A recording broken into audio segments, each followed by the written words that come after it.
Olá, uma ótima tarde a você. Começamos agora mais uma edição do Agricultura BR. Olá, uma boa tarde. Você acompanha com a gente agora os destaques desta edição. Bom, nesta edição de feriado de Sexta-feira Santa, você vai saber como é que foi o primeiro trimestre do ano de 2018 para as grandes feiras agrícolas que aconteceram pelo país. Vai ver também as novas projeções de safra do Brasil, em especial a da soja em Mato Grosso do Sul. Você tem informações a respeito do que vem acontecendo em relação ao mercado agrícola, principalmente os impactos sobre a rentabilidade do produtor rural. E em destaque, o café Conilon do Vietnã e as exportações do grão do país que cresceram muito neste início de ano. Tem previsão do tempo, posicionamentos de mercado e muito mais. Começa agora o Agricultura BR.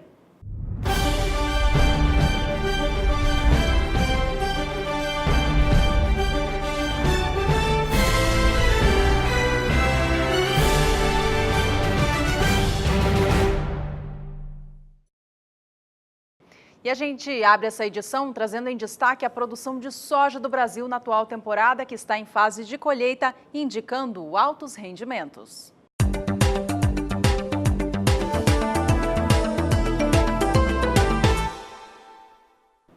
Mato Grosso do Sul, que é um dos maiores estados produtores de soja do Brasil, teve a sua projeção de safra ampliada recentemente pela ProSoja do estado.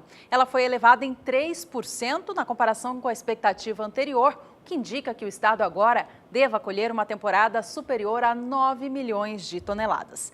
A projeção passada já indicava uma safra recorde para o estado neste ciclo, mas agora ela vai ser ainda maior do que a da temporada passada. Relembre com a gente que a temporada 16-17 foi safra recorde já para o estado sul-mato-grossense, época em que ele colheu 8.530.000 toneladas do grão.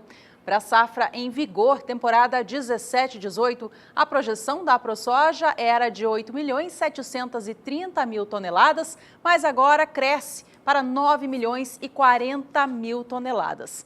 Foi a produtividade média encontrada nas lavouras do estado ao longo dessa fase de colheita que melhorou essa expectativa de produção. Enquanto na projeção anterior, o rendimento médio estadual indicava 56 sacas por hectare, agora está indicando 58 sacas. De acordo com o presidente da associação, Juliano Chimaidec, foi o clima que colaborou para esses números ainda melhores para Mato Grosso do Sul. Vamos saber agora como é que fica a previsão do tempo para a região centro-oeste do país com a Juliana Rezende.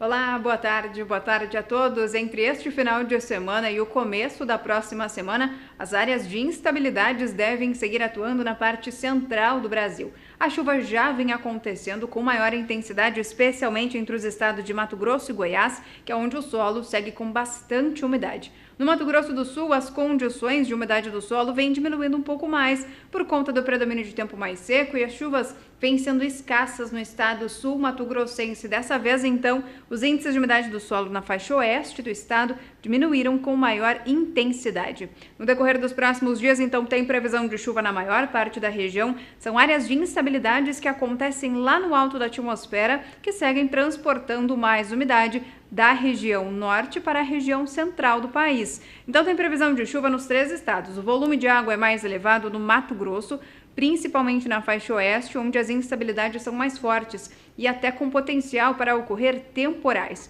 O volume de água é em torno de 70 milímetros nessa região. Nas demais áreas da região centro-oeste, o volume de água fica em torno de 30 milímetros. Durante a segunda semana, entre o dia 5 até o dia 9 de abril, as instabilidades devem seguir atuando na região centro-oeste, só que dessa vez as chuvas mais significativas acontecem do centro até o norte da região. Então, tanto os estados do Mato Grosso como o estado de Goiás é que devem receber as pancadas mais fortes de chuva. No Mato Grosso do Sul, a chuva começa a perder intensidade aos poucos. E durante o terceiro e último período, as áreas de instabilidades perdem força, tanto no Mato Grosso do Sul, nas áreas mais ao sul de Mato Grosso e também de Goiás. É apenas no extremo norte da região centro-oeste onde as instabilidades seguem acontecendo com maior persistência.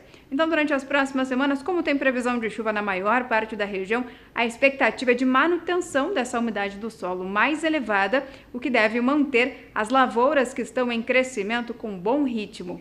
Daqui a pouco eu volto com mais informações do tempo.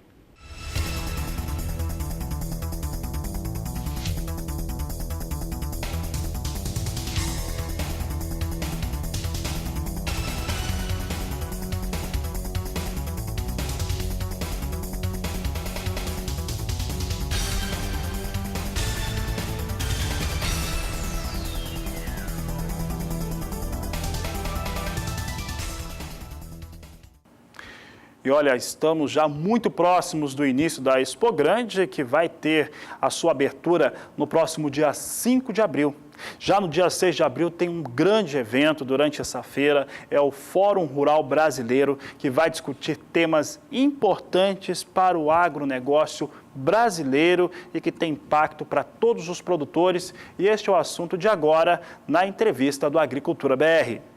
Pensando, então, em tratar sobre todos esses assuntos, as palestras e debates que estarão colocando o produtor rural em comunicação com toda essa questão, vai abordar as questões tributárias e jurídicas, as atualizações que existem atualmente no meio rural, vai tratar também sobre questões ambientais, questões de cooperativismo, indígenas e muito mais. Tudo isso você acompanha agora, então, aqui na entrevista de hoje.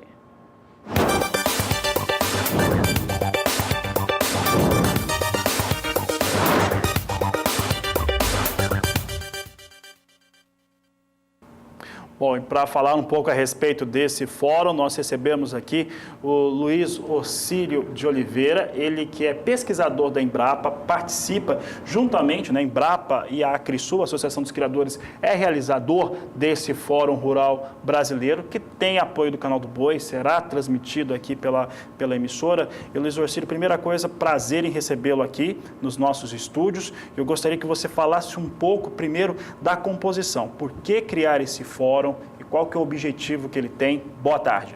Boa tarde, Fabiano, Juliana, é um prazer estar aqui e para aproveitar e divulgar esse fórum tão importante, né? Então, é a discussão, né, política daquilo que afeta, né, o setor. A gente normalmente está habituado a participar de eventos tecnológicos, né? E esses eventos tecnológicos, eles levam a resultados imediatos na produção a nível de propriedade de campo, mas muitas vezes esquecemos, né, que as questões políticas que envolvem o setor podem, né, prejudicá-lo ou causá-lo um prejuízo na sua atividade, né, e que é importante que o homem do campo venha até a cidade debater com o setor, fortalecer, melhorar a imagem, aumentar a imagem do setor, né, para que consiga sempre estar respondendo à altura, né, daquilo que é preciso para a nossa defesa, né? O Fundo Rural, Luiz Orcílio, obviamente deve ser tratado nesse fórum, né? Causa muitas dúvidas ainda, por mais que esteja já se prolongando a decisão a respeito desse fundo, né? O que diretamente o fórum vai tentar explicar para o produtor ou ainda debater, trazer à tona alguma outra solução para essa questão? Com certeza o Fundo Rural é um tema do momento, né? O prazo foi adiado para que o produtor faça a sua manifestação junto à Receita, né, e o financiamento desses valores, mas muito ainda preocupa, né, com relação de como isso foi feito, né, das obrigações que o produtor vai ter, da responsabilidade de como isso tudo vai ficar, né, e há muito confundimento nesse processo, né.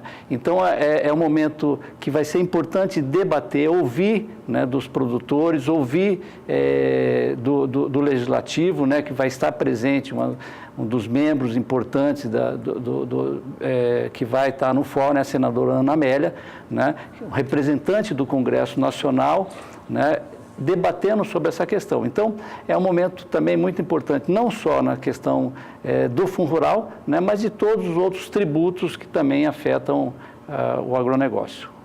Luiz Orcílio, tem um tema que é sempre muito importante, eu estou lembrando aqui também que esses debates, esse fórum, ele acontece em duas etapas, podemos dizer assim. Ele é antecedido por palestras ao meio-dia ou às 11 horas, no horário do Mato Grosso do Sul. Acontece a primeira parte do fórum, com a participação da senadora Ana Amélia, do Eduardo Riedel, né, do governo do Mato Grosso do Sul, e também com o Dr. Kleber Soares, diretor da Embrapa. À tarde nós temos mais uma etapa, seguida de palestras, tem participação do Chico Graziano, do pecuarista Roberto Coelho, entre outros participantes. Mas tem temas que são muito importantes que serão adotados, né, que serão tratados durante o fórum, entre eles o Fundo Rural, que a Juliana citou muito bem, que é polêmico, porque precisa do produtor rural pressionando seus representantes. Exato. Um outro é a questão indígena. São fatores que acabam impactando negativamente a produção rural. E o produtor, quando está muito focado em produzir, ele acaba não indo atrás dessa questão. Exatamente. A segurança, né, da propriedade, o direito à propriedade, né, são todos temas que vão ser debatidos, né? Então, nós estamos falando sobre os riscos e as oportunidades, né? Nós tivemos aí o trabalho que vai ser apresentado também por um nosso colega pesquisador da Embrapa, que trabalha em equipe com o Dr. Evaristo de Miranda, que infelizmente não pôde, por outro compromisso, não pôde vir, mas vem o Dr. Gustavo Castro, e que vai falar exatamente sobre aquele trabalho do uso do solo, né? E do volume de área preservada pelo produtor no Brasil, né? Que é muito maior do que todos os outros países, né? Então, isso é significativo. Então, nós precisamos demonstrar que isso o produtor já faz, né? E quais são as oportunidades para o desenvolvimento do país, o desenvolvimento sustentável, né? Se nós já utilizamos de forma adequada, né, aonde nós podemos chegar, né? Você citou que nós viemos aí no programa anterior batendo recorde de produção de soja, né? Isso para o mundo, nós somos o país... Estamos entre os 3 países mais produtores de alimentos, né? Isso é muito importante, né, para a nossa sociedade, né? Garantirmos aí uma produção sustentável e aonde nós podemos chegar, né? Quais são as oportunidades para o povo brasileiro? Luiz Orcílio, o cooperativismo agropecuário é muito forte em Mato Grosso do Sul e também isso é visto em outros estados do Brasil, né, como no Paraná, por exemplo. Como que o Fórum pode ajudar o cooperativismo aqui do estado a se engajar mais nessas questões políticas, né, envolvendo o setor rural, e como que pode ajudar a trazer à frente as discussões? O cooperativismo é muito importante, né, porque ele faz com que haja um fortalecimento, né, de produtores para um determinado objetivo e uma determinada atividade. E hoje, né, no mundo, né, que a gente vive, com um mundo extremamente do modelo econômico capitalista, né, então esse é um mundo que é muito rápido e que só a união através do cooperativismo pode fortalecê-lo e garantir que ele tenha, né, uma sobrevivência, garanta a qualidade de vida para ele, para sua família e bons resultados, bom retorno econômico. Então, o objetivo é realmente estimular, né, o fortalecimento do cooperativismo para que garanta toda essa segurança alimentar. Nós sabemos, inclusive, que são os pequenos produtores responsáveis pela mesa do brasileiro, né? E é importante que haja esse processo, tanto do cooperativismo quanto da integração, né? E nós não podemos, de maneira nenhuma, né, determinar e diferenciar produtor, nível de produtividade. Não, todos são produtores e todos trazem os benefícios, né? Luiz Orcílio, essa questão do cooperativismo, do associativismo, e principalmente produtor rural hoje, um fórum nacional, vai acontecer na próxima semana, é uma maneira também de alinhar o discurso. O produtor rural saber pelo que ele está, o que está pressionando, o que está atrapalhando a produção rural e o trabalho no campo, e finalmente ter um discurso, começar a desenhar um discurso único, até para que a sociedade, os outros segmentos da sociedade brasileira entendam o que é a produção rural, o que faz um produtor rural? Fabiano, exatamente isso, né? Então, nós precisamos motivar, né? Mostrar a importância, fazer com que haja uma aliança, né, das nossas lideranças, fazer com que haja uma confiança, né, dos produtores nessas lideranças, que haja mais transparência, que haja proximidade, que todos trabalhem juntos no objetivo de trazer, né, benefícios ao homem do campo. São muitas oportunidades, né? Nós estamos falando aqui que precisamos ter avanços nas questões de remuneração por serviços ambientais, como a classe, como o setor está trabalhando nisso aí. Se nós temos 63% da área preservada, como que nós podemos melhorar e remunerar o produtor? Até para incentivar? Exatamente, para incentivar, porque aí você pode mitigar ou diminuir os impactos, possíveis impactos, porque a sociedade toda vai ajudar, né? O Brasil preserva não só pelo próprio país, mas pode se colocar por outros países do mundo também. Alguém tem que pagar, ajudar a pagar essa conta. Alguém tem que ajudar a pagar a conta. E de forma organizada, é possível que haja assim, né? Só que nós precisamos ser mais ágeis, nós precisamos ir até os poderes, cobrar de forma organizada, né? Então, essa é a ideia realmente, né? A gente está torcendo muito para que o fórum seja um momento de organização, de defesa e permaneça aí, né, uma semente que vá para o futuro, para a nossa classe. O produtor que está nos assistindo, como que ele faz para participar do fórum? É preciso alguma inscrição prévia? Como funciona? As inscrições já estão tanto no site da Acrisul, como no site da Embrapa, Gado de Corte, porque são as duas instituições organizadoras do evento. Então, é possível fazer as inscrições, mas também, eventualmente, se tiver alguma dificuldade, a inscrição pode ser feita no dia, né, na sexta-feira, dia 6/4, às 8 horas da manhã. Agora, é importante que nós temos alguns limites de vagas, né? Então, era bom procurar o quanto antes fazer as inscrições. Qualquer dúvida pode também entrar em contato telefônico na Acrisul, né, com a Marley, e também na Embrapa, na Gado de Corte, eles vão informar como fazer a inscrição. Um convite feito, então, Fabiano, dia 6 de abril, e a gente vai estar por lá. Exatamente, estamos participando do Canal do Boi. É claro que um evento como esse, Fórum Nacional, é importante lembrar, quem tiver a oportunidade de estar em Campo Grande nessa data, é muito importante estar presente. Vai acontecer no Tatersal Hélio Coelho, dentro do Parque de Exposições Laucídio Coelho. Quem não puder estar e estiver em qualquer parte do Brasil, a participação é muito importante para o Brasil inteiro. O Canal do Boi vai transmitir esse grande evento, Fórum Rural Brasileiro. Luiz Orcílio, obrigado pela sua participação e já fica o convite para você voltar à nossa programação aqui no Canal do Boi. Eu que agradeço, muito obrigado, e eu espero a todos lá no dia 6 de abril.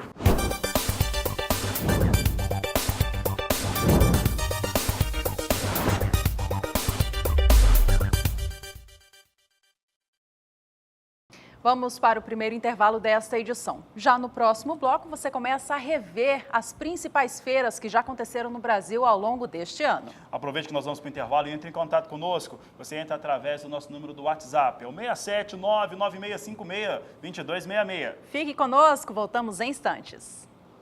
Estamos de volta. A Agricultura BR destaca agora a segunda safra de milho do Brasil.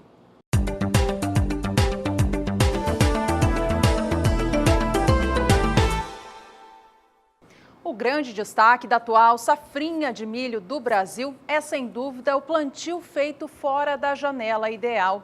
Com o atraso visto na safra de soja, safra de verão, todo o calendário agrícola foi empurrado para frente. E com isso, o milho semeado na segunda safra sofreu, portanto, este prejuízo.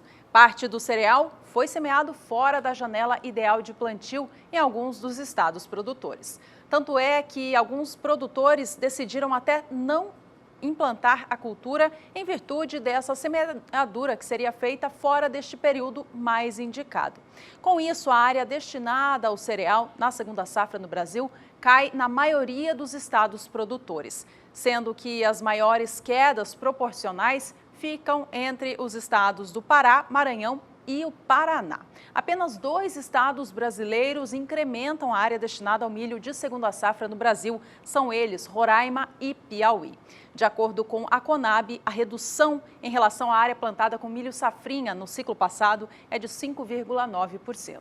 A gente mostra esses números para você de casa acompanhar, então, a queda na extensão de área. Enquanto na temporada passada, 16/17, o Brasil semeou 12 milhões e 100 mil hectares com milho de segunda safra. Na atual temporada, esta área cai para 11 milhões 380 mil. Neste início de ano de 2018, houve uma situação de mercado que foi favorável, os preços do cereal começaram a subir, então alguns produtores, mesmo sabendo que o plantio teria sido feito fora da janela ideal, ainda assim decidiram investir na cultura por conta da conjuntura atual de preços. Essa foi uma situação, por exemplo, que aconteceu no estado do Mato Grosso. De qualquer forma, a área semeada neste ciclo fica ainda assim menor do que o da temporada passada. O Agricultura BR destaca agora para você como é que está a previsão do tempo na região sul do país com a Juliana Rezende. No sul do país, o avanço de uma nova frente fria ajuda a manter as instabilidades mais frequentes na região sul. Ao longo dos últimos dias já voltou a chover com forte intensidade e por conta disso o solo também aumentou em relação aos índices de umidade. Dessa vez a umidade fica em torno de 80% nos 3 estados. Para os próximos dias, por conta do avanço desse sistema frontal afastada da costa da região sul, as instabilidades mais fortes acontecem em toda a faixa leste do sul do país. Para o interior, a chuva é mais fraca, tanto que na fronteira oeste do Rio Grande do Sul tem predomínio de tempo firme. Ao longo da segunda semana, as instabilidades até voltam a se espalhar pela região, só que ainda é uma chuva de fraca intensidade e com baixos volumes nos 3 estados da região. Durante o terceiro e último período, até pelo menos o dia 13 de abril, a chuva ainda acontece entre o norte gaúcho até o Paraná, mas ainda com fraca intensidade e também com baixos acumulados. No Rio Grande do Sul, o tempo mais seco volta a predominar por conta da atuação de uma área de alta pressão que inibe a formação de áreas de instabilidades. Então, durante as próximas semanas, tem previsão de chuva fraca na maior parte da região sul, ainda com alguns períodos de tempo mais seco predominando. Então, o cenário é bastante otimista para os produtores que seguem avançando com as atividades no campo. Daqui a pouco eu volto com mais informações do tempo. Com o encerramento do primeiro trimestre de 2018, nesta sexta-feira, dia 30 de março, o Agricultura BR faz uma retrospectiva das grandes feiras que já aconteceram no país nestes primeiros 3 meses do ano. A primeira delas foi a Show Rural Copavel, que abre o calendário agrícola de eventos rurais no país. E ela aconteceu em Cascavel, no estado do Paraná. E ela, claro, Fabiano, ela sempre apresenta as primeiras tecnologias que o produtor vai encontrar no amanhã. Exatamente. Aconteceu de 5 a 9 de fevereiro. Estivemos lá, eu particularmente estive lá. Muita coisa nova e lançamentos mundiais. Pois é. O Fabiano esteve por lá, então ele acompanhou um lançamento global que a divisão Dow DuPont fez. Acompanhe. A Show Rural Copavel é um cenário das novas tecnologias voltadas ao agronegócio e foi a escolha para o primeiro grande anúncio global da divisão agrícola da Dow DuPont, desde a fusão das 2 empresas de produtos químicos em setembro do último ano, avaliada em 130 bilhões de dólares. E mais uma vez, nós escolhemos o Brasil para sediar o anúncio dessa marca global de sementes. Também agradecer a presença dos nossos produtores, nossos clientes, parceiros, associações, toda a imprensa que nos prestigia, secretário Norberto, muito obrigado. E é um momento único para a nossa empresa. Trata-se da nova marca de distribuição de sementes. Chama-se Brevante. A marca substitui, no Brasil, ao longo dos próximos meses, os produtos Coedetec, Biogene e Down Sementes, especificamente para as culturas de soja, milho, sorgo e trigo. Acho que é uma oportunidade de estar unificando marcas como Down Sementes, Biogene, Coedetec e ter um único portfólio para atender a necessidade e facilitar a escolha do produtor brasileiro. Todo o investimento de pesquisa e inovação da companhia vai se tornar disponível para a escolha do produtor agora através de 2 marcas âncoras. Então é a Pioneer e a Brevante Sementes, que a Brevante unifica todas as marcas que eu já comentei e é parte da nossa estratégia de ter multicanal, multimarca para atender a necessidade do produtor brasileiro. Roberto, de certo modo é sintomático esse lançamento no Brasil, no Paraná. O Brasil é o 2º maior produtor de soja do mundo, o maior exportador. A Argentina é o 3º maior produtor exportador e o Paraguai, nas 2 últimas temporadas, o que mais cresce em exportação. Futuro para a produção agrícola está na América do Sul, principalmente no Brasil? Foi escolhido a dedo o Brasil porque é um mercado de maior potencial de crescimento. Ele já é o mercado internacional mais importante para a companhia fora dos Estados Unidos e tem todo esse potencial em termos de área de soja, milho, com o advento do milho safrinha. E agora nós estamos combinando Brasil e Paraguai dentro da nossa unidade comercial porque também existe muitas similaridades do mercado paraguaio com o mercado brasileiro, em termos de clima, em termos de característica do produtor, alguns materiais que se adequam tanto bem no Paraná como no Paraguai. De imediato, a nova marca é destinada ao Brasil, Argentina, México, Paraguai, Canadá, além de parte da Europa. De acordo com Douglas Ribeiro, diretor de marketing da divisão agrícola da Dow DuPont, a mudança traz facilidades ao produtor rural. Ela vem para receber os clientes, as tecnologias que já existem na Biogene, que já existem na Codetec, que já existem na Dow Sementes.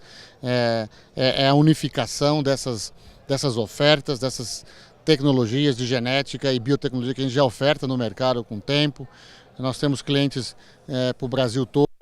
Eu estou dizendo aqui que nesse momento deve ter gente colhendo esses produtos, deve ter agricultor plantando milho safrinha dessas marcas. E agora, nos próximos meses, a gente inicia a transição para começar, usando o linguajar sementeiro, ensacar essas 3 marcas na marca Brevante, que vem justamente com esse propósito, unificar para facilitar o agricultor. A gente tem o compromisso de fazer a pré-seleção para ele, para que ele no momento de decidir tenha mais facilidade através dos nossos distribuidores, cooperativas, de decidir pelo produto que mais se adequa à sua necessidade. Já estamos unificando o stand para que ele já seja com a marca nova, tem várias feiras no Brasil, várias, quando eu digo várias, são realmente muitas feiras, grandes, menores, dias de campo. A nossa presença no campo é grande através dos nossos distribuidores. Eles estavam, a maioria dos nossos parceiros estavam aqui hoje. Então existe agora um trabalho de comunicação para a gente fazer uma transição responsável. Acho que a palavra-chave é transição responsável, para que os agricultores sintam-se respeitados, que a informação seja transparente, que a Brevante nasce dessas empresas e num processo de meses a gente consegue transferir para a Brevante, mas que a gente traga todo o histórico dessas companhias no negócio de sementes. A Dow DuPont pretende separar a divisão agrícola em uma empresa independente e de capital aberto. Entre as tecnologias apresentadas na Show Rural Copavel deste ano, está uma voltada ao aumento de produtividade nas lavouras. Fabiano Reis conversou com os responsáveis por lá e mostra agora pra gente. Aqui na Show Rural Copavel tem muita coisa sendo apresentada, tecnologias para o homem do campo. Eu vou aproveitar para conversar com Frederico Barreto, ele que é líder de marketing de sementes da nova empresa formada pela fusão da Dow e da DuPont. Frederico, nós estamos vendo aqui experimentos como esse aqui para o milho, que mostra uma realidade para o produtor, dividido aqui em parcelas, que é muito interessante para um resultado melhor de produtividade e, consequentemente, de produção. Como é que está sendo apresentado isso aqui para o público que está vindo à Show Rural? A gente tenta aqui sempre simular a realidade que o agricultor tem no campo. Então, quando a gente prepara o plot, a gente começa sempre os plantios, né, pelos híbridos mais precoces, depois a gente vai para os médios e fecha nos tardios, que é exatamente como ele faz também com as janelas de plantio que ele tem à disposição, buscando sempre otimizar o resultado e fugir das intempéries climáticas que ele pode passar durante a safra. Aqui especificamente nós estamos vendo uma situação que está dividida em estações aqui para o milho. E aqui nós temos aqui as informações que mostram qual foi a variedade cultivada e também o que está sendo aplicado nela para garantir esse resultado. E nós podemos observar também que o tamanho da planta ela vai alterando. Você pode falar um pouco a respeito disso? Naturalmente, como ele é plantado na mesma época, com ciclos diferentes, você enxerga uma planta mais pronta para colher no começo e mais verde para o final da época de plantio. Então acho que é importante lembrar também que aqui a gente tem os híbridos Leptra, todos eles com uma tecnologia BT de 3 proteínas, e aqui a gente tem o Dermacor como um tratamento de sementes que vem sempre dentro dessa tecnologia Leptra. Então é uma forma de otimizar também o resultado e proteger a nossa biotecnologia para que ela perdure junto ao agricultor por mais tempo. Aqui nós temos um experimento que é muito voltado para o estado do Paraná. O Paraná é o maior produtor em primeira safra de milho, segundo maior produtor em segunda safra. E temos aqui um produtor que está preocupado em ter a tecnologia no campo para melhores resultados. E esses resultados passam porque ele está preocupado com a produção brasileira vai crescendo, a produtividade tem aumentado nos últimos anos, os nossos estoques estão mais altos, significa preço mais baixo pela saca de milho. Então ele tem que fazer com que essa produtividade, esse resultado fique mais rápido, né? Que ele consiga melhores resultados. Como é que a empresa tem ajudado esse produtor que está com essa preocupação de mercado também? Excelente pergunta. Eu acho que, em primeiro lugar, a gente sempre vive no Brasil a curva M do milho, com preços de grão subindo em alguns anos e descendo logo em seguida. Então, nós temos que sim permitir que o agricultor tenha opções para estar acoplando dentro do seu sistema de combinação e atingindo os seus melhores resultados. Então, uma das estratégias que a gente tem é investir em alta tecnologia. E a gente fala muito para o agricultor que o que ele precisa é eficiência. Quanto mais eficiência por hectare ele conseguir, maior vai ser a rentabilidade dele no final.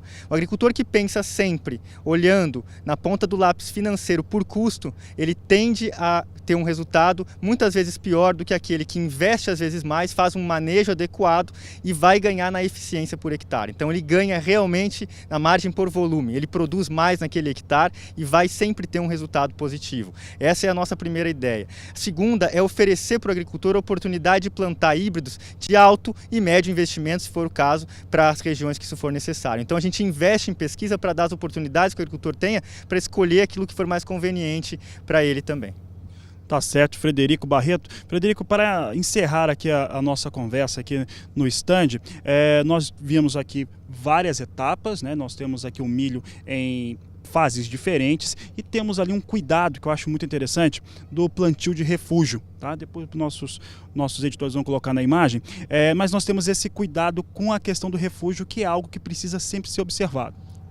Espetacular. Eu acho que primeiro, quando a gente planta um híbrido Leptra, que é uma tecnologia nova, revolucionária, com mais proteínas BT, que realmente controla um bom espectro de pragas, a primeira coisa que faz é vender isso com tratamento de semente. Esse é o primeiro passo de você fazer um manejo integrado das pragas e conseguir gerenciar o tempo de durabilidade da tecnologia. Segunda ação que você não pode deixar de fazer é o refúgio. Então 10% da sua área tem que ser plantada com híbridos convencionais para que a gente permita a correta evolução da resistência de pragas ou a não evolução da resistência de pragas às proteínas que estão inseridas no milho BT. Fabiano Reis para o Sistema Brasileiro do Agronegócio. Esta foi a 30ª edição da Show Rural Copavel, que neste ano de 2018 bateu recorde histórico, tanto em público quanto em movimentação financeira.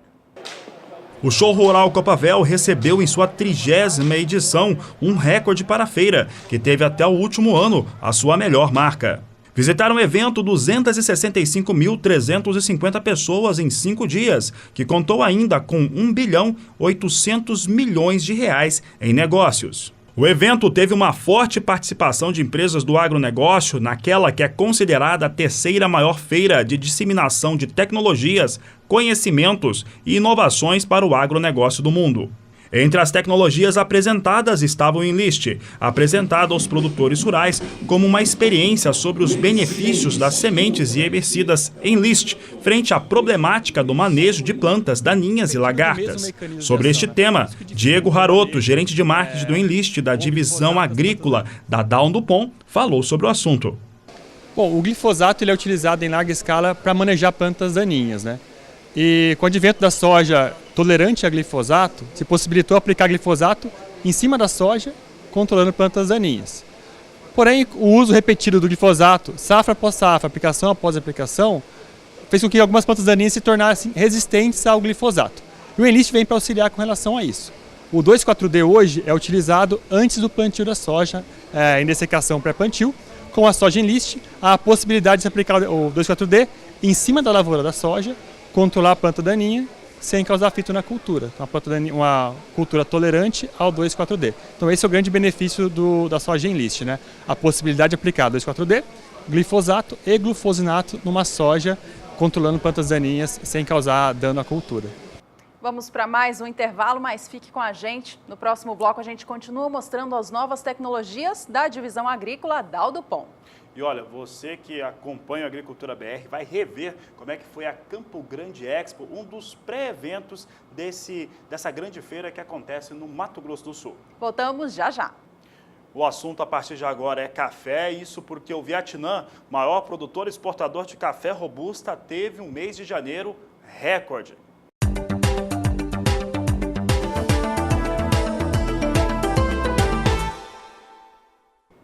E o Vietnã, que é o maior produtor e exportador de café robusta do mundo, teve um mês de janeiro realmente muito forte. Esse mês, em 30 dias, foram 3.290.000 sacas de café que foram embarcadas pelos vietnamitas, um recorde absoluto para o período.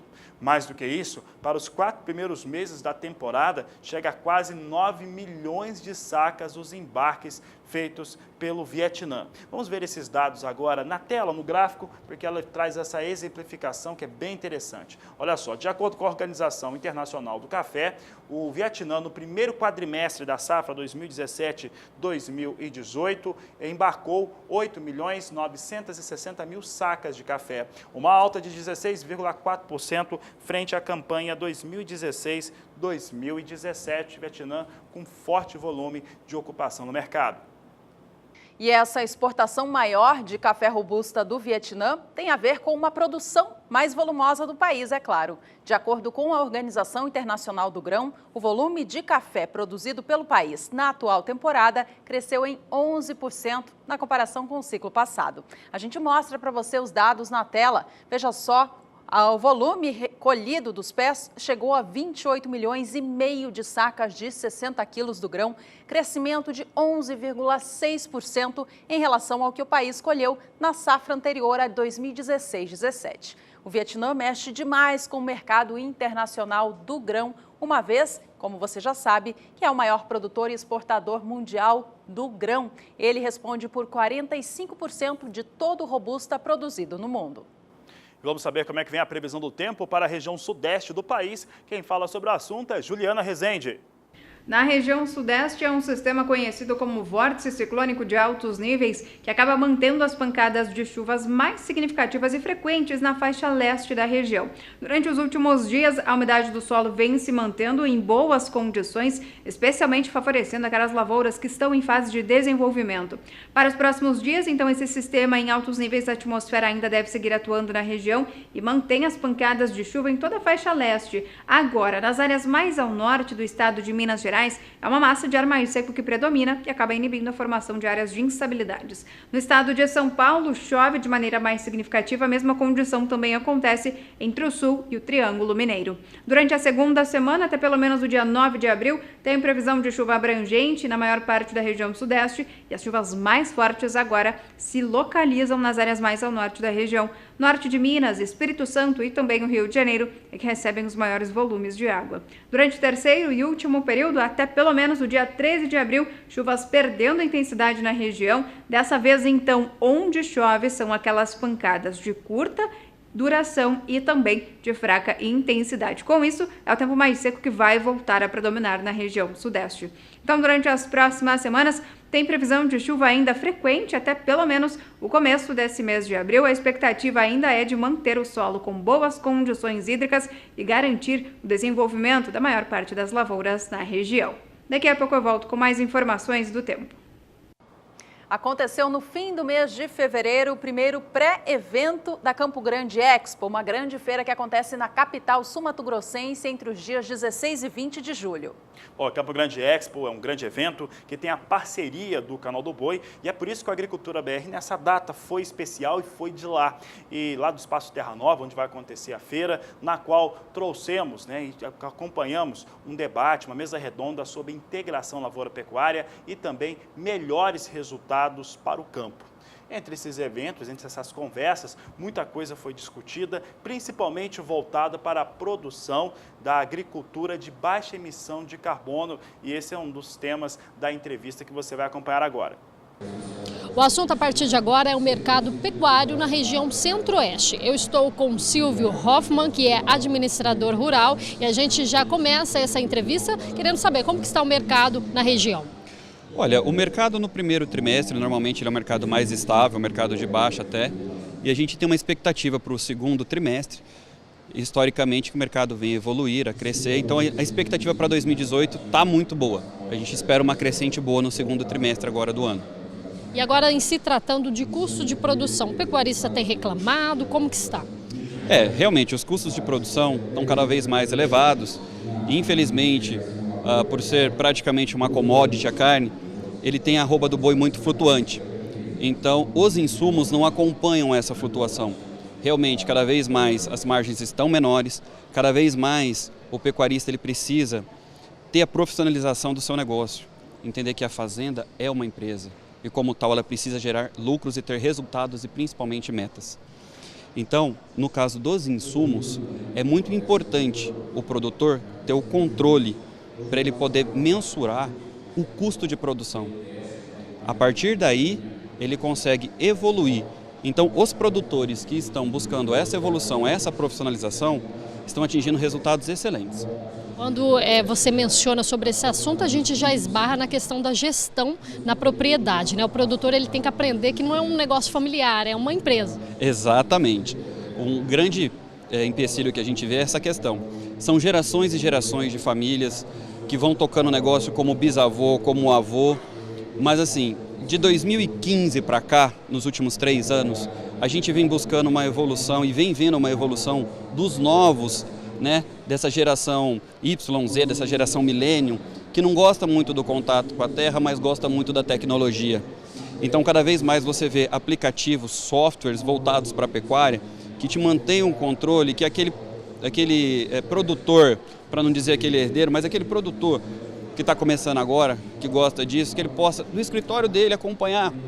Um bezerro nasceu, então ele tem na palma da mão, num laptop, facilita muito. E com isso, mesmo ele não estando efetivamente no campo, mesmo ele tendo que colocar alguém para fazer esse trabalho para ele, ele consegue ter a gestão na mão, porque ele tem a informação. E quem detém a informação tem o resultado. Silvio, muito obrigada pelas suas informações. Tá aí, então, detalhes importantes da pecuária aí no Centro-Oeste. Kaile Rodrigues para o SBA.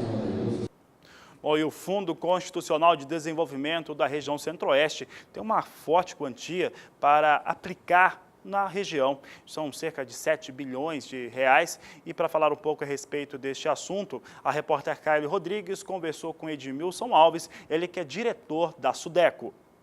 Vamos falar de FCO, assunto que interessa demais o produtor rural. Ao meu lado está o Edmilson Alves, que é diretor de implementação e de gestão de fundos da Sudeco. E eu já repasso a pergunta para ele. Como que está o fundo, Edmilson? O fundo do FCO, do ano de 2017, houve a retomada dos fundos. Só no ano de 2017 houve o investimento na região Centro-Oeste de 8,3 bilhões de reais, com 48.335 pessoas beneficiadas na região Centro-Oeste. Para o ano de 2018, nós temos 7,9 bilhões disponível. Para o estado de Mato Grosso do Sul, Campo Grande, na região de Campo Grande, nós temos 1 bilhão e 820 milhões disponíveis para a região do Centro-Oeste, com a melhor taxa de juros do mercado. A taxa de juros do FCO hoje é uma taxa imbatível. Se fizermos uma comparação com os juros do BNDES, que tem uma linha semelhante ao nosso, a nossa taxa de juros, a maior taxa de juros é em torno de 8,50. Essa taxa de juros, a menor taxa de juros do BNDES é 8,50, podendo chegar próximo de 15%. Ou seja, o FCO hoje tem a melhor taxa de juros do mercado. Agora, falando do produtor rural, como que ele tem visto o fundo? Como que vocês percebem essa questão? Olha, ele tem visto com bons olhos, tanto é que, se pegar em comparação, na área rural, no Mato Grosso, todo o Centro-Oeste, o produtor rural é o que mais tem procurado os fundos constitucionais, e o maior tomador hoje é a área rural, do agronegócio. E também o fundo ele disponibiliza também a geração de empregos, né? Isso é importante frisar. Olha, o Fundo Constitucional do Centro-Oeste ele foi criado para desenvolvimento regional e geração de emprego e renda. Isso que nos glorifica, que nos traz, nos dá o prazer de trabalhar junto a esses fundos. Se pegarmos ao longo dos 28 anos de Fundo Constitucional, houve uma geração de 7,5 milhões de empregos na região centro-oeste. Num país que temos aproximadamente 13 milhões de desempregados, isso é um número muito significante. E o objetivo do fundo é a geração de emprego e renda. Alguns outros pontos positivos assim que a gente pode ainda falar do FCO? Olha, o FCO em 2017 nós tivemos vários encontros dos Conselhos de Desenvolvimento Estaduais, onde junto com os tomadores buscamos algumas melhoras, alguma implementação nas linhas, tipo capital de giro aumentamos em 50%, aquisição de matrizes que era 1.000 cabeças, aumentamos para 2.000 cabeças, para novilhos precoce, para essa região que tem uma grande produtora de carne, que era 1 milhão, hoje nós abrimos a linha para 2 milhões e estamos buscando os tomadores, se aproximando para melhorar ainda mais essa linha de crédito. Para esse ano, o que a gente pode esperar? Vamos sim, com certeza, utilizar todo o valor disponível. Muito obrigada pelas suas informações. Kaile Rodrigues para o SBA. E no próximo bloco você relembra os principais destaques da Dinapec 2018. Aproveite para entrar em contato conosco, hoje é feriado, você está com mais tempo, então mande a sua mensagem para o WhatsApp, foto, vídeo aí da sua produção, no 67996562266. Voltamos em instantes. Estamos de volta e você que é da região nordeste do país, acompanhe a previsão do tempo para os estados que compõem este bloco. Nos últimos dias, as chuvas têm ocorrido de maneira muito significativa na região Nordeste, especialmente em áreas da faixa Oeste e também da faixa Norte. Por conta disso, o solo vem mantendo boas condições hídricas em toda essa faixa Oeste e nas áreas mais ao norte da região também. É apenas na faixa Leste, onde as últimas chuvas vêm sendo muito escassas e também muito irregulares. Por conta disso, a umidade do solo segue baixa em toda a faixa Leste da região Nordeste. Para os próximos dias, tem previsão de chuva, ainda concentrada nas áreas mais ao norte. Isso acontece porque um fenômeno conhecido como zona de convergência intertropical acaba trazendo mais condições de instabilidades do oceano para todo o litoral norte da região Nordeste, então mantém as pancadas mais fortes entre o Maranhão, Piauí, Ceará até o Rio Grande do Norte. O volume de água no Maranhão pode ainda alcançar 100 milímetros em apenas 5 dias. No interior da região, especialmente na Bahia, tempo firme. Ao longo da segunda semana, as instabilidades agora começam a avançar novamente pelo interior da região Nordeste. Maranhão e Piauí ainda recebem as pancadas mais fortes de chuva e os maiores volumes de água na região. Na Bahia, volta a chover e as pancadas são bastante significativas. Volume de água de até 30 milímetros no interior da Bahia até o dia 9 de abril. Durante o terceiro período, até o dia 13 de abril, ainda tem chuva prevista principalmente entre o Maranhão, Piauí e Ceará. Nas demais áreas, as instabilidades já começam a perder intensidade aos poucos. Então, no decorrer das próximas semanas, a umidade do solo deve aumentar bastante, especialmente no litoral norte da região Nordeste, por conta de chuvas mais frequentes e também de pancadas intensas, que têm potencial para seguir aumentando a disponibilidade hídrica do solo da região. Daqui a pouco eu volto com mais informações do tempo. E a Dinapec é uma grande feira que é realizada pela Embrapa Gado de Corte anualmente na sua sede em Campo Grande, no Mato Grosso do Sul. Recebe produtores rurais, pesquisadores e também acadêmicos que vão para saber um pouco mais a respeito do desenvolvimento da agropecuária nacional.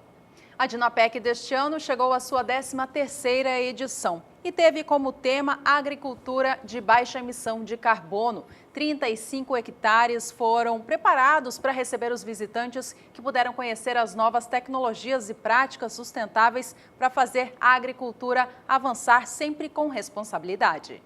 E para nós do Agricultura BR foi muito especial, porque estivemos na abertura. A abertura foi com a Agricultura BR, programa ao vivo de lá, na qual conversamos com pesquisadores a respeito dos impactos de uma agricultura mais saudável, tanto para o solo, para a produção, emitindo menos carbono. Então, esse foi um dos temas que foi adotado durante a feira.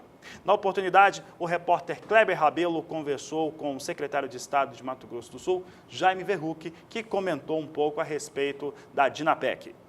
Estou ao lado de Jaime Verruc, secretário da Semagro. Jaime, qual a importância para o nosso estado em estar sediando, estar apresentando aos produtores acadêmicos um evento desse porte? Bom, o primeiro ponto que a gente tem focado é a tecnologia, quer dizer, toda a agricultura sul-mato-grossense, ela tem se desenvolvido não com o crescimento de área, mas sim com o crescimento de produtividade. E esse evento da Dinapec traz exatamente isso, novas tecnologias, novas variedades e sempre a variedade de uma forma dinâmica, que é já mostrando qual é o resultado ao produtor rural. Então aqui a gente está fazendo uma transmissão de conhecimento, quer dizer, que é o resultado de toda a pesquisa que foi feita ao longo desses anos e o produtor, e não só do estado, mas como do Brasil inteiro, pode conhecer as tecnologias disponíveis, visando o quê? Aumento de produtividade e renda desse produtor. A gente pode avaliar aí um crescimento, são 13 edições, então esse é o resultado de muito sucesso. Com certeza, a Dinapec, a cada ano ela tem crescido, o governo do estado a cada ano também tem buscado o apoio não na feira propriamente dita, mas sim principalmente na pesquisa, eu acho que esse é o ponto fundamental, e na difusão dessa pesquisa. Então, eu acho que é um evento já consolidado nacionalmente e a tendência é que cada ano nós temos mais crescimento porque tem mais o que mostrar.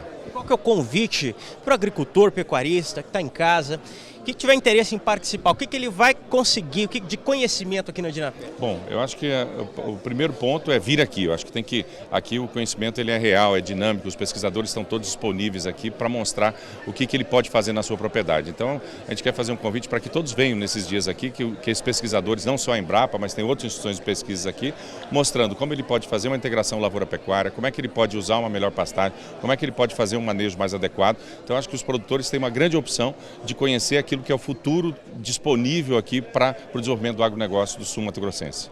Muito obrigado pelas informações. Conversei com Jaime Verhuck, secretário Semagro, Mato Grosso do Sul. A Dinapec acontece nos dias 7, 8 e 9 de março aqui em Campo Grande, na Embrapa Gado de Corte. Kleber Rabelo para o SBA. A agricultura de precisão é uma das ferramentas utilizadas pelo produtor hoje em dia para alavancar a sua produção. Durante a Dinapec, a Kylie Rodrigues foi conhecer de perto um sistema de sensores utilizados nas lavouras que monitoram em tempo real a produtividade da safra. Ela traz as informações agora para a gente. A lavoura tem altos custos, porém hoje no mercado já existem soluções que podem auxiliar os agricultores. Eu estou com o Renato Borges, que é mestre em computação, e é com ele que a gente conversa um pouco mais sobre este assunto. Renato, o que hoje tem à disposição aí dos agricultores? Exatamente, como você falou, hoje, atualmente, né, a lavoura, existe muito do agricultor e existe muito custo, né, como insumo agrícola, fertilizantes, agrotóxicos, e existem soluções tecnológicas que auxiliam o produtor a reduzir o custo com esses insumos e principalmente aumentar a produtividade e a qualidade da safra, né, dele durante o ano. Por exemplo, existem sensores, né, na lavoura que são espalhados na lavoura e esses sensores medem, né, a temperatura do solo, a umidade do solo, direção do vento e essas informações são úteis para o agricultor a tomar uma decisão como qual é o melhor momento de passar um pulverizador, qual é o melhor momento para colher, né, melhor momento para o plantio. Tudo isso é importante para o agricultor, né?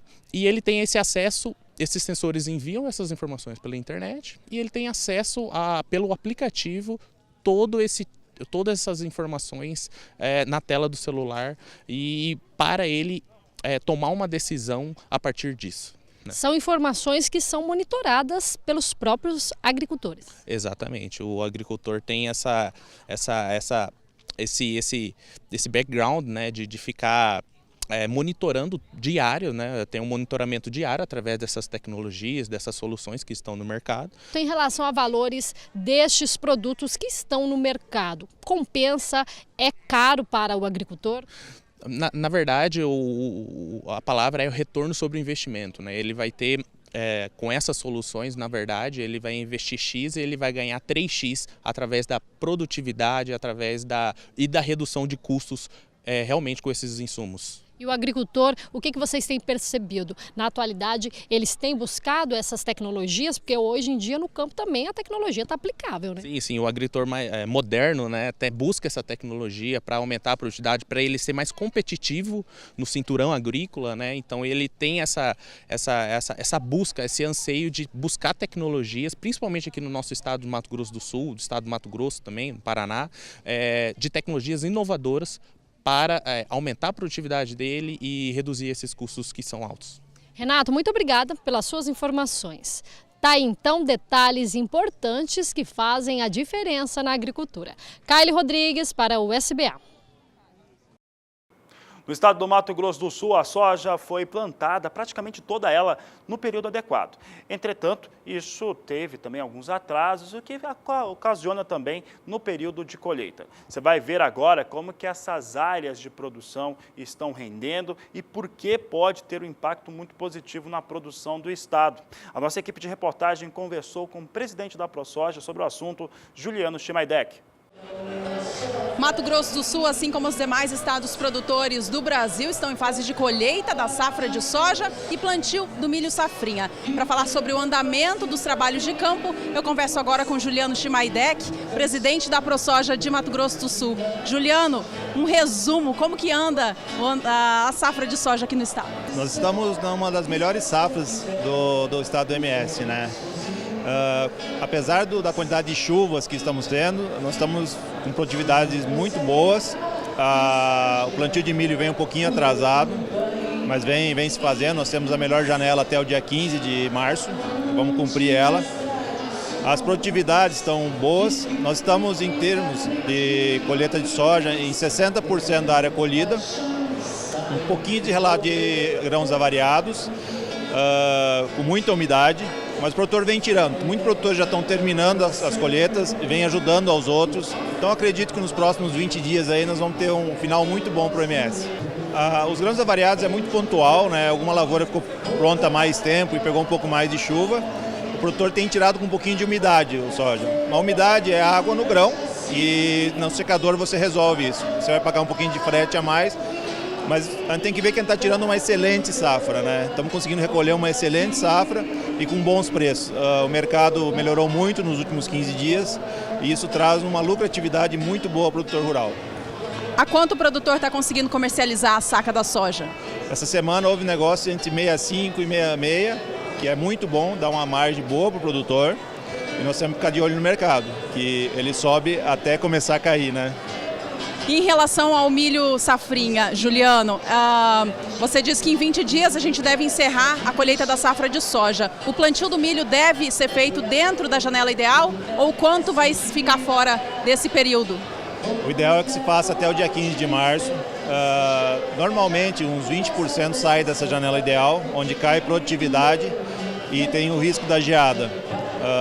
Mas o produtor sempre alonga um pouco, né? O ideal é que se faça até o dia 15. Acredito o milho implantado está muito bom. Temos um pouco de problema de percevejo, ou barriga verde. Está sendo controlado no campo. Os estandes estão bons, a umidade do solo é excelente quando se consegue plantar. E eu vejo, talvez esse ano vamos ficar um pouquinho mais de 20% fora do melhor período. Como que o estado está se preparando para receber essa nova safra? O produtor se preparou com silo bolsa, né? Onde a gente anda nas beiras de estrada, você vê silo bolsas. A logística está muito boa, a gente está conseguindo mandar aos portos com muita rapidez esse produto.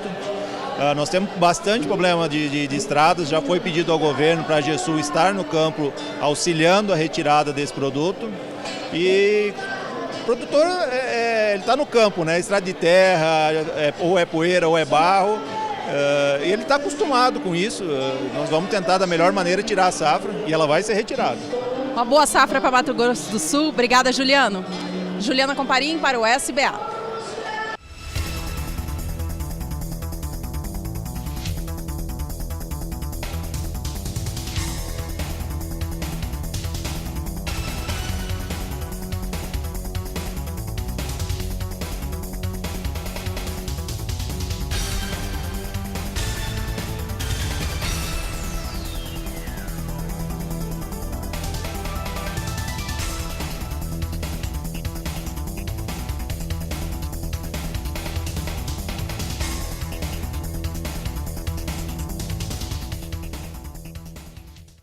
Durante a Dinapec, o analista de agronegócios do SBA, João Pedro Cuti Dias, conversou com o diretor da Confederação Nacional da Agricultura e Pecuária do Brasil a respeito da situação das estradas rodoviárias do país que estão precárias. Presidente, hoje o Brasil está numa outra safra cheia, grãos, carnes, E a grande dificuldade que tem o produtor é ter um preço justo para o seu produto. E isso depende basicamente de logística. Como é que a CNA hoje encara essa questão da logística no Brasil? Como prioritária. Nós temos levado ao governo. O governo está sem recursos para fazer novas obras. Mas tem outra opção, é o governo começar a privatizar. Privatizar dando oportunidade aos empresários, porque dinheiro tem. Esse negócio de dizer que não tem dinheiro aqui no país, tem dinheiro fora do país, que querem realmente investir na privatização dos canais de escoamento da produção. Ou o governo faz isso, ou então nós vamos ficar naquele impasse. O produtor passa a produzir muito, grande produtividade e não ganhar dinheiro. Por que ele não ganha dinheiro? Porque quando a safra dele sai da porteira, ele começa a perder o dinheiro, começa a ficar caro. Então, essa é uma prioridade da CNA. A CNA, todas as vezes que vai ao governo, que vai ao presidente Temer, ou que vai ou ter alguma oportunidade, manifeste que está na hora do governo olhar com seriedade e olhar acima de tudo o que é prioridade desse país. Se nós estamos realmente cada ano produzindo uma safra recorde, somos nós que estamos botando superávit na balança comercial, somos nós que estamos dando emprego, então a sociedade também tem de enxergar isso, tem de fazer um sacrifício. É isso que nós temos levado ao governo, é isso que nós temos defendido. Obrigado, presidente. Isso é muito importante para o senhor e para a senhora que está nos assistindo.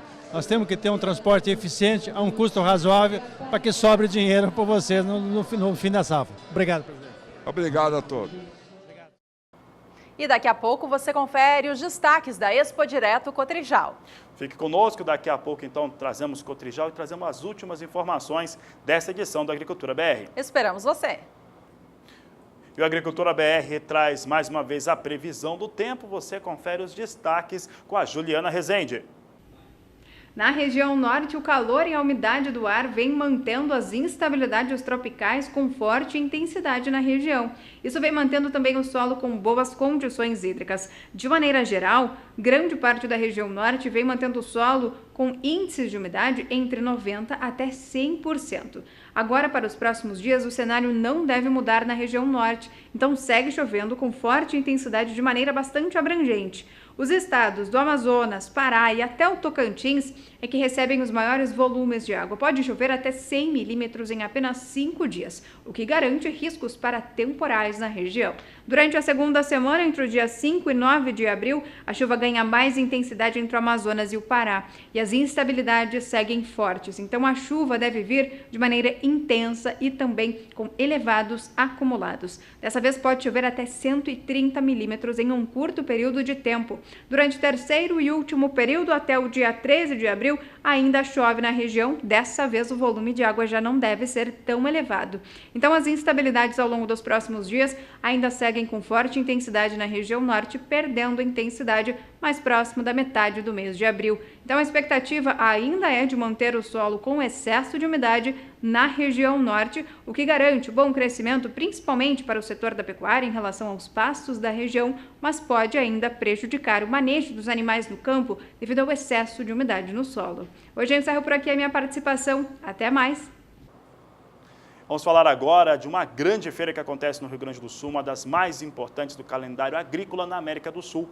Eu estou falando da Expo Direto Cotrijal, que acontece na cidade de Nome Toque. Neste ano, a feira, que acontece desde o ano 2000, recebeu 265 mil visitantes, teve visitação de diversos países e apresentação de diversas tecnologias. Mais de 500 expositores apresentaram então suas novas tecnologias e técnicas de manejo para os produtores e visitantes da feira. Foi movimentado 2 bilhões e 200 milhões de reais em negócios. Uma das tecnologias apresentadas e que o Fabiano teve a oportunidade de conhecer foi o lançamento de uma nova variedade de melancia sem semente. E olha, em janeiro deste ano foi lançado aqui no interior do Rio Grande do Sul essa variedade de melancia que é muito interessante porque ela não tem semente. Eu não pude ir, mas eu vim atrás da melancia e encontrei ela aqui na Expo Direto Cotrijal. E vou falar sobre esse assunto porque ela faz muito sucesso na Europa. E para falar a respeito deste assunto, eu converso com o Leonardo Herzog, ele que é gerente de contas Brasil de melancia da Bayer e vai falar um pouco a respeito dessa variedade aqui. Leonardo, é uma melancia diferente, fala das características dela e principalmente esse resultado que ela tem, principalmente no exterior, na Europa, onde vende e vende muito. Sim, foi uma variedade lançada no mercado europeu há 10 anos atrás, na Espanha. Quando ela foi lançada até hoje, pelo seu sabor, pela sua doçura, por ter o dobro de antioxidantes e um tamanho menor, ela em 10 anos no mercado europeu, ela dobrou o consumo per capita da Espanha, que era de 3,5 quilos por habitante para hoje 7,5 quilos por habitante. Então, por que isso tudo aconteceu? Porque o consumidor começou a ver na Espanha que essa variedade trazia muitos benefícios. Olhando isso, como a nossa empresa é uma empresa global, preocupada muito em mostrar e desenvolver materiais adequados aos nossos consumidores de forma global, não só no mercado europeu, a gente trouxe para o Brasil há 4 anos atrás, para ver a adaptação dessa variedade no Brasil. No início, a gente teve uma certa dificuldade de produção, porque o manejo de uma melancia sem semente, o manejo desses materiais é um pouco diferente do usual. Então a gente levou alguns grupos de produtores para a Espanha, nós mesmos fomos para a Espanha algumas vezes para entender qual era o manejo lá. Com esse relacionamento a nível de produção, a gente adaptou aqui alguns manejos que hoje em dia faz com que essa variedade tenha altos índices de produtividade, equivalente hoje à melancia normal. Tá certo, Leonardo. Leonardo, olha só, é uma melancia que nós vimos que tem um formato diferente, ela tem uma casca um pouco mais escura, coloração aqui, o pessoal está mostrando, ela é diferente. O Leonardo está citando sobre a doçura, eu vou experimentar a melancia. E Leonardo, enquanto eu como um pouco pedaço dessa melancia aqui, eu gostaria que você falasse um pouco a respeito dessas questões de manejo, porque elas foram fundamentais para que o resultado desse aqui no Brasil. Como agora tu está provando e está sentindo, ela tem uma doçura maior e uma firmeza maior, né? Essa firmeza faz com que ela tenha um pós-colheita, né, superior à comum, ou praticamente o dobro da melancia comum pós-colheita dela. Então o tempo que ela vai durar na geladeira para o consumidor é superior, né? E voltando para o campo, o manejo dela que a gente percebeu é o seguinte: a semente, normalmente o produtor bota a semente diretamente no solo. Aprendendo sobre esse material, a gente viu que é importante o transplante de mudas, ou seja, plantar a semente num viveiro, em bandejas, e transplantar ela no campo. Outro ponto importante é o uso de sistemas de gotejamento, né? Que isso faz com que a água seja disponibilizada para o cultivo na hora de melhor disponibilidade para o crescimento da fruta. E um terceiro e muito importante é a utilização de abelhas. Normalmente o produtor não usa abelhas para polinizar. E para atingir altos níveis de produtividade em melancia, e principalmente nesse material, a utilização de abelhas é muito importante para fazer a sua polinização e também atingir os altos níveis de produtividade. Nossa, Leonardo, eu estou aqui experimentando a melancia, vou falar como um leigo, mas como um consumidor de melancia. Ela é realmente mais doce, ela tem uma firmeza, uma textura talvez um pouco mais firme. É isso mesmo, essa sensação que passou para mim? Exatamente, ela tem essa firmeza maior e ela também é propícia para cortes, para processamento. Então, o consumidor que deseja armazená-la ela na geladeira já cortada, tem essa facilidade. Ela, por ser mais firme, ela perde menos água, ela dura mais cortada. Tanto é também verdade que em sistema de catering dos aviões, eles usam esses materiais sem semente para as suas viagens a longa distância, porque mantém a qualidade natural da fruta sem perder, vamos dizer, nem sabor, nem água, e ela mantém a sua consistência. Leonardo, tem alguma região no Brasil que é mais propícia ao cultivo? Tem alguma limitação em termos de solo, em termos de região, para o cultivo dessa variedade? A melancia, por ser uma planta originária da África, né, ela tem sazonalidades de produção. Então o clima adequado é um clima quente, sem chuvas no decorrer do período de crescimento da planta. Aqui no Brasil, a melancia, as regiões produtoras são Rio Grande do Sul, São Paulo, Goiás e o Nordeste brasileiro, principalmente na região de Mossoró, né? Então são as principais regiões produtoras de melancia do Brasil. E em outras regiões também pode ser produzida, né? Não tem problema nenhum, desde que seja adequada o clima. Porém, o grosso mesmo da produção vem desses estados, onde fazem uma rotatividade, né, na sua melhor época, para suprir o Brasil em todo o ano. E para onde está indo essa produção dessa melancia aqui especificamente, Leonardo? Ainda está sendo colhida hoje aqui no Rio Grande do Sul, na região de Bagé, e essa melancia vai para todo o país, né? As quantidades ainda não são grandes, né, porque nós estamos iniciando esse projeto, né, mas a melancia aqui do Sul está indo para diversas regiões do Brasil, no Sudeste e chegando até no Nordeste. Tá certo, Leonardo. Leonardo, quero agradecer a sua participação no Canal do Boi. Obrigado pela entrevista e também falar um pouco a respeito desse produto aqui, que é muito interessante. Eu que agradeço, e é muito importante realmente que o consumidor prove, né, e comprove realmente todos esses benefícios que aqui é dito, como mais açúcar, o dobro de antioxidantes e a sua firmeza. A gente tem certeza, assim como aconteceu na Espanha, aqui no Brasil também vai ser muito bem aceita e vai aumentar o consumo de melancia, porque aqui tem qualidade para todo mundo. Tá certo. Fabiano Reis com a melancia sem semente para o Sistema Brasileiro do Agronegócio. Um outro destaque apresentado na feira este ano foi o lançamento de uma variedade de trigo voltado ao pastejo bovino. E a Expo Direto Cotrijal traz uma série de novidades para o produtor rural e também para o pecuarista. Olha só, nós vamos falar agora de variedades de trigo desenvolvidas pela Biotrigo voltadas para a alimentação de bovinos, tanto de corte quanto também de leite. E o mais interessante é que tem variedades adaptadas aos mais variados tipos de solo e também de clima do país. Mas para falar um pouco mais a respeito deste assunto, eu vou conversar com Ederson Hentz, ele que é zootecnista e é supervisor de negócios aqui da Biotrigo. Ederson, prazer conversar com você. Aqui nós estamos acompanhando essas variedades que são voltadas para a alimentação animal. Qual que é a principal característica desse trigo desenvolvido aqui pela empresa? Boa tarde, Fabiano. Ele é um trigo que ele é posicionado especificamente para silagem, ou seja, produção de volumoso conservado. Uma das principais diferenças que nós temos hoje no campo, ele não tem a presença da arista, então ele é um trigo desaristado. A gente fala que é um trigo peladinho, ele não contém arista. Junto com isso, nós conseguimos fazer uma planta que tenha o quê? Baixo teor de fibra e porém alta qualidade. Então ele é um trigo que ele vem muito bem para compor a dieta, tanto quingado de corte quanto quingado de leite. E a parte boa, você consegue produzi-lo assim durante o inverno e ainda você consegue liberar a área durante o verão, pensando-se nas principais culturas, soja, milho, para alimentação de grãos no caso, né? Ederson, o fator de não ter arista, ele traz uma qualidade diferente porque o animal consegue ter um aproveitamento melhor da planta, no caso desse trigo que é voltado para a alimentação animal. E o trigo normalmente ele já tem uma situação de ser mais palatável, ser mais interessante para os bovinos que outros produtos, como por exemplo o próprio milho. Hoje se nós pensarmos a arista, o que faz? Ela começa a mexer no comportamento ingestivo. Então eu tenho a quantidade de amido que está presente na espiga.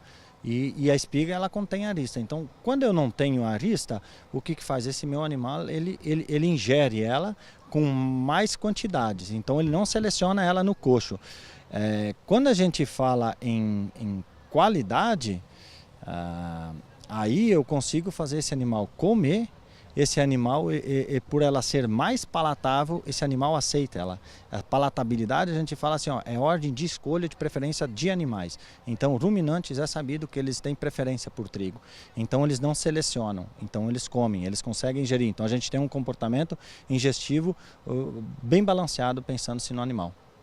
Tá certo, Ederson. Bom, quando falamos de trigo na produção brasileira, nós sempre pensamos no Paraná e no Rio Grande do Sul, porque são os maiores produtores do país. E aí, normalmente o trigo que vai para a alimentação animal, nesse caso, é porque ele às vezes não teve a condição da alimentação humana, não teve como ter esse tipo de comercialização. Aqui não, aqui nós temos um trigo voltado para essa especificidade. E mais interessante, adaptado a regiões. Aqui nós temos um trigo que se desenvolve muito bem, por exemplo, no sul de Minas Gerais, Ederson.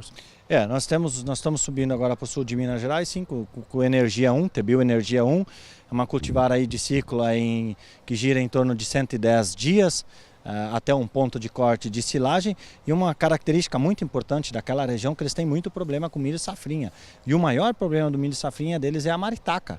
Então a maritaca ainda, a gente brinca de vez em quando, ela não soube ainda escalar uma na outra para conseguir pegar o trigo. Porque o trigo, querendo ou não, ele faz o jogo de vai para um lado, vai para o outro, ela não consegue se firmar. Então ele vem muito bem lá naquela região, ele vai muito bem. A produção naquela região aí, ano passado, agora de 2017, nós tivemos aí em torno de 30 toneladas numa fazenda que fica no extremo sul de Minas aqui, que é Virgínia, na fazenda Sertãozinho. Então o produtor usou e ele teve um ganho muito grande pensando-se na alimentação, na composição dessa dieta. Tá certo, Ederson. E ainda falando a respeito, nós estamos usando a imagem da variedade que se adequa aí à região de Minas Gerais. Também tem variedade que para outros estados que não são muito tradicionais na produção de trigo, mas sim, que produzem. Né? No caso, parte do Mato Grosso do Sul, principalmente o sul do Mato Grosso do Sul, e parte também do estado de São Paulo, na divisão com o estado do Paraná, que também tem bons resultados. Hoje nós temos então esse ano de 2018, como nós já havia falado, TBio Energia 1, que vai para a região mais fria e o sul de Minas, mas nós estamos também vindo agora em 2019 com Energia 2, vamos pegar o nome da sequência, que é um trigo que ele tem um ciclo 20 dias mais precoce que TBio Energia 1 e é um trigo que está adaptado mais às regiões quentes. Então vamos pensar São Paulo, vamos pensar o Alto Parnaíba de Minas e vamos pensar o norte do Mato Grosso, do Paraná e o sul do Mato Grosso.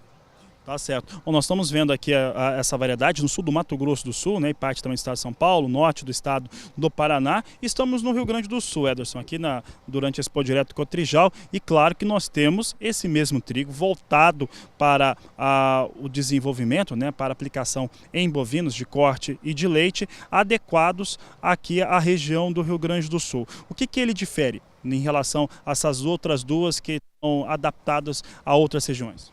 Nós temos aqui que é o trigo Lenox, né?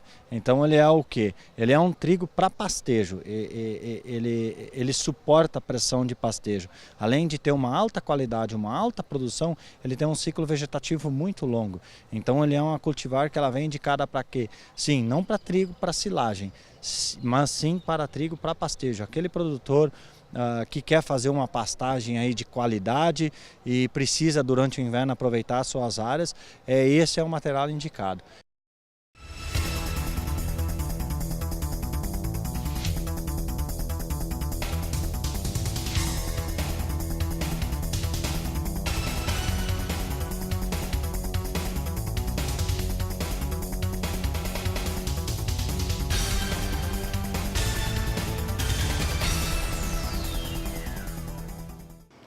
Você vai saber agora uma das outras informações tratadas na Expo Direto sobre os cuidados com as sementes de milho. A reportagem é de Paulo Andrei. Expo Direto não é somente tecnologia no maquinário, mas sim tecnologia na semente. Eu converso agora com o Guilherme, ele que é gerente regional da Decalb aqui na Monsanto. Eu queria que tu falasse como vocês estão trazendo essa semente aqui para a Expo Direto 2018. É uma satisfação enorme nós participarmos novamente da Expo Direto e trazermos um híbrido como o 230, né, o DKB 230, que com mais de 10 anos de desenvolvimento, né, em laboratório e diversas áreas de campo, traz uma genética diferenciada, né, para o mercado junto com um pacote tecnológico como a tecnologia Pro3. Então esse híbrido que nós estamos vendo aqui, ele é o híbrido hoje mais rápido do mercado, né, o produtor ele consegue colher mais antecipado e possibilita em muitas regiões do estado que ele consiga plantar uma outra safra como feijão e soja, né, ou facilitar a operação dele. Então toda essa inovação tecnológica, todo esse período, a gente quer fazer a diferença aqui mostrando para os agricultores essa novidade. Junto com isso, né, junto com esse híbrido, nós também estamos apresentando aqui o FieldView, né, que é uma plataforma digital muito inovadora, né, que é um lançamento da Monsanto, e sem dúvida nenhuma, né, trazendo o melhor híbrido, né, com uma plataforma digital, pode auxiliar o produtor a atingir maiores tetos produtivos. Essa é a nossa demonstração aqui, tanto do híbrido como os mapas de alta produtividade, como o exemplo que a gente tem aqui ao lado. Ok, muito obrigado. Paulo Andrei, direto de Não Me Toque para o Sistema Brasileiro do Agronegócio. E esta edição vai ficando por aqui. A você que esteve com a gente, obrigada pela companhia. Nos vemos em breve. Este é o Agricultura BR. A inteligência, a transparência do agronegócio sempre com você. Nos vemos na próxima edição.